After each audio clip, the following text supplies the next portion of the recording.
Ассалаумағалейкум бауырлар. Бүгін тағы бір видеоның сәті келді. Бұл видео автокөлікте орнатылатын катализатор жөнінде болмақ. Жалпы катализатор дегеніміз не? Бұл катализатор автокөліктен шығатын улы газдарды азайту мақсатында, яғни экологияға зиянды газдардың бөлінуін азайту мақсатында салынатын қондырғы. Бұл қондырғының қозғалтқышқа келіп кетер ешқандай пайда зияны жоқ. Бұл тек экологияға, бұл тек ауаға бөлінетін улы газдардың азаюы мақсатында салынатын қондырғы. Ендігі мәселе, осы катализатор бітеліп қалса не болады? Яғни нашар жанармай құйғаннан, не болмаса ұзақ уақытта қолданыста болу себепті бітеліп қалу қаупі жоғары болады. Егер бітеліп қалған жағдайда бұның қозғалтқышқа келетін зияны өте жоғары. Бұндай себептермен бір көлікті тексеріп көргенбіз. Бұл көлік Subaru Tribeca автокөлігі 2008 жылғы 3.6 литрлі қозғалтқышпен. Бұл байқалған ақаулар қозғалтқыш дірілмен жасап тұрды. Көлік шамалы қиналып жұмыс жасайтыны байқалды және майдан шығын жоғары болды, яғни май жеп бастады көлік. Аймандар тақтасынан ақауы бар деген индикатор жанды, яғни чек жанды. Біз чекке диагностика жасап оқып қарағанбыз. Бұл жерде көліктің катализаторының өткізу қасиеті төмендігі жазылған. Subaru автокөлігінде барлығы анық жазылған екен, яғни біз диагноз жасаған кезде дәл солай көрсетіліп тұрды. Ал кейбір көліктерде банк 2 деген ақаулар көрінуі мүмкін диагноз жасаған кезде. Бұл себепті көлікті көтеріп, бірінші лямбда зондты ашып, эндоскоп арқылы катализатор тексеріп қарағанбыз. Сол кезде катализатордың беті бітеліп тұрғанын байқадық. Ең қозғалтқыштан жанған газдың шығу қондырғысын шешіп алдық. Мінекей, осы жерде катализатор орнатылады. Бірінші катализатор, екіншісі бар, сосын үшіншісі. 3 катализатор екен Subaru көлігінде. Мінекей, осының сыртында мындай қорғаныс орнатылған болатын. Сол қорғаныстың астына топырақ, балшық жиналып, мынау кішкене таттанып кеткен. Мінекей, лямбда зонд орнатылатын орны. Бір жағынан байқап тұрсыздар ғой, осы жер қатты күйген. Қозғалтқыш толыққанды дұрыс жұмыс жасап тұрса, яғни катализатор толық өткізіп тұрса, осылай күймеу керек бұл темір. Мінекей байқап тұрса, ол дәл осы күйін осы сияқты болып тұру керек. Мынандай болып күйген, яғни дұрыс емес. Бұл да міндетті түрде тексеру керек. Катализатор біткен себепті осылай күйеді. Себебі қозғалтқыштан шыққан қысыммен шыққан жанған газдар осы жерге келіп тіреледі. Яғни өту қасиеті катализатордан қиын болған себебі осыған дейін қысым пайда болады.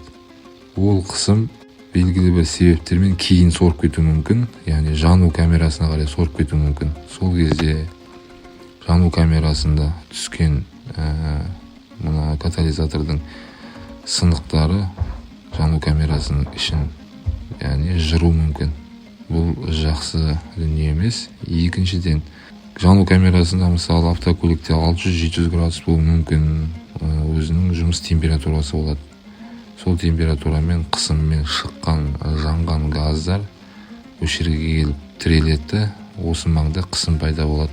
Қысым пайда болған кезде қозғалтқыш кішкене қиын жұмыс жасайды. Жану камерасында температура жоғарылап кетуі мүмкін.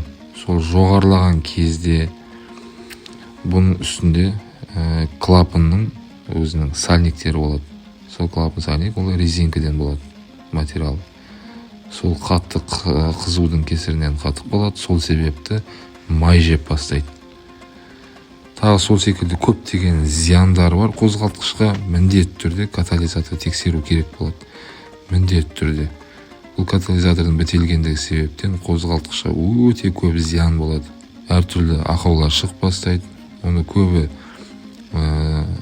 жану свечасын ауыстырып жатады, одан да өзгеріс болмайды. Болмаса қозғалтқышты ашып капремонт, яғни жөндеу жұмыстары жүргізіледі.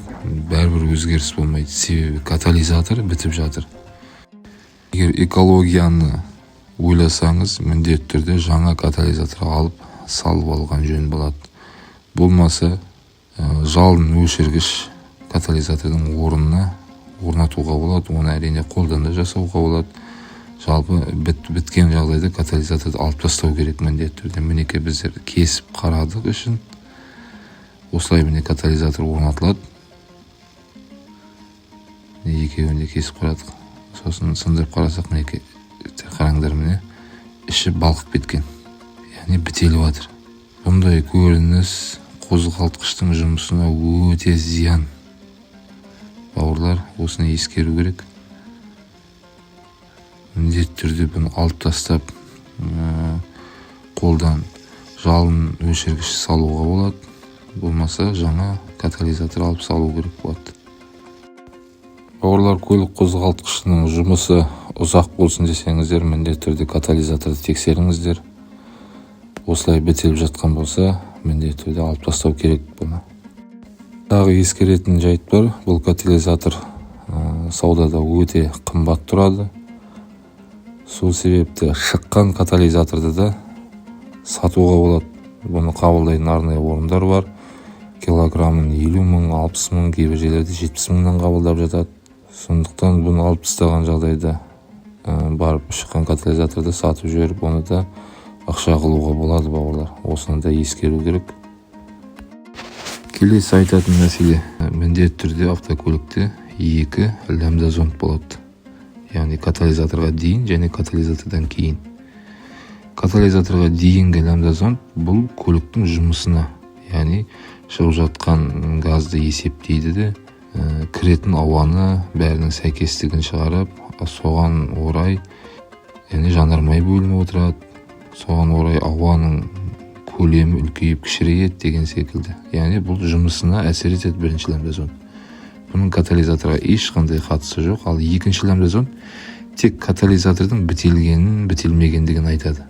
Сол себепті біздер катализаторды алып тастаған жағдайда екінші лямбда зонд ақау шығару мүмкін үнемі. Енді ескі көліктерде, мысалы 2008-де осы Subaru'да алып тастаған жағдайда да екінші лямбда зонд ешқандай ақау шығармайды. Ал жаңа көліктердің көбінде ана программасын қайта жаңарту керек болады. Яғни екінші лямбда зондты жұмысын айырып тастау керек болады. Болмаса ол үнемі ақау шығарады. Сол себепті арнайы мамандарға жолығу керек болады. Осылай, бауырлар, лямбда зондты алып тастап орнына өзіміз қолдан жалын өшіргішті жасап салдық. Содан кейін көлікті қайттан жинап, қосып, оталдырған кезде өте жақсы жұмыс жасады қозғалтқыш. Яғни қозғалтқыш терең дем алды десек те болады. Жеңіл жүріс болды.